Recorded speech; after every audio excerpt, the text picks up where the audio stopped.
সাকিব আল হাসান মানুষটি তো এমন লাল সবুজের ক্রিকেটে সবসময় থাকেন আলোচনায়। সেটি কখনো পারফরমেন্স, কখনো অন্য কারণ। টাইগার জার্সিতে সবশেষ ম্যাচ খেলেছেন 2024-এ, তবুও সাকিব প্রতিদিনই দেশের ক্রিকেটের টক অব দ্য টাউন। সরকারের পালা বদলে আবারও স্পটলাইটে সাকিব। বয়স হয়েছে কিন্তু ধার কমেনি। সাকিব নিজেও চান দেশের মাটিতে ম্যাচ খেলে ক্রিকেটকে গুড বাই বলতে। সরকারের কাছ থেকেও মিলেছে গ্রিন সিগন্যাল। তাই তো ফের আলোচনায় পাকিস্তানের বিপক্ষে আসন্ন ওয়ানডে সিরিজেই কি ফিরছেন মিস্টার 75? বাস্তবতা বলে পাকিস্তান সিরিজে সাকিবের খেলার সম্ভাবনা ক্ষীণ নেই বললেই চলে। তবে ভবিষ্যতের ভাবনায় টিম ম্যানেজমেন্ট ঠিকই তার অপেক্ষায়। সবাই চাবে সাকিব যেন টিমে খেলে, কারণ সে বিগত বছরগুলোতে যেভাবে পারফর্ম করেছে, যেভাবে আসলে দেশের নাম উজ্জ্বল করেছে, সেটা আসলে যে কোনো কোচ চাবে, যে কোনো টিমমেট চাবে, যে কোনো প্লেয়ারই চাবে, অফিসিয়ালরাও চাবে। ডিপেন্ড করে তার আসলে ফিটনেস লেভেলটা কীরকম হবে। তারপরে আমি মনে করি যে আগে দেশে তার সব কিছু ঝামেলা শেষ করে যদি দেশে আসতে পারে, সেটা দেশের ক্রিকেটের জন্য ভালো হবে, সব দিক দিয়ে বলবো ভালো হবে। এটা আমার মনে হয় সবাই চাইবে। ৭৬ রেটিং পয়েন্ট নিয়ে ওয়ানডে র্যাঙ্কিংয়ে টাইগার আছে ১০ নম্বরে।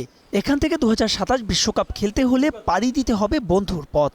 তবে সেই বিশ্বাসটা রাখছেন সিনিয়র সহকারী কোচ। যদি আমরা বিশ্বাসী না করি তাহলে তার খেলা দরকার নেই আমার মনে হয়, কারণ আমরা বিশ্বাস করি বলেই আমরা এখানে আশা করি যে ওয়ানডে তো আমরা সরাসরি খেলবো, এবং নিজেদের যেহেতু হোম গ্রাউন্ডে অনেক বেশি খেলা আছে, ওয়ানডে ফরম্যাটের অনেকগুলো খেলা আছে, তো এই সিরিজগুলো আমরা যদি ভালোভাবে জিততে পারি, বাইরে যদি আমরা কিছু সিরিজ জিততে পারি, তাহলে আমার মনে হয় আমাদের জন্য অনেক ইজি হয়ে যাবে ব্যাপারটা। প্রযুক্তির যুগে নানা সময় নেতিবাচক সমালোচনায় মানসিকভাবে ভেঙে পড়েন ক্রিকেটাররা, যার প্রভাব পড়ে ২২ গজে তাদের পারফরমেন্সে। এর থেকে উত্তরণের উপায় কি?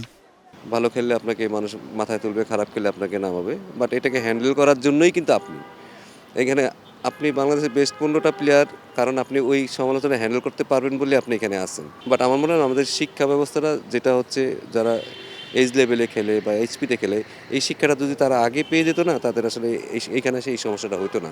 বাট আমার মনে হয় ছেলেরা শিখতেছে, এখন প্রেশার হ্যান্ডেল করা শিখে যাচ্ছে আস্তে আস্তে। এটা চামড়াটা যখন গন্ডারের মতো হয়ে যাবে, তখন তারা সব হ্যান্ডেল করে ফেলতে হবে। চলমান বিসিএলকে পাকিস্তান সিরিজের মোক্ষম প্রস্তুতি মানছেন সালাউদ্দিন। সিরিজ জিতে এগিয়ে থাকতে চান ওয়ানডে র্যাঙ্কিংয়ে। মাহবুব রিমন, স্টার নিউজ, ঢাকা।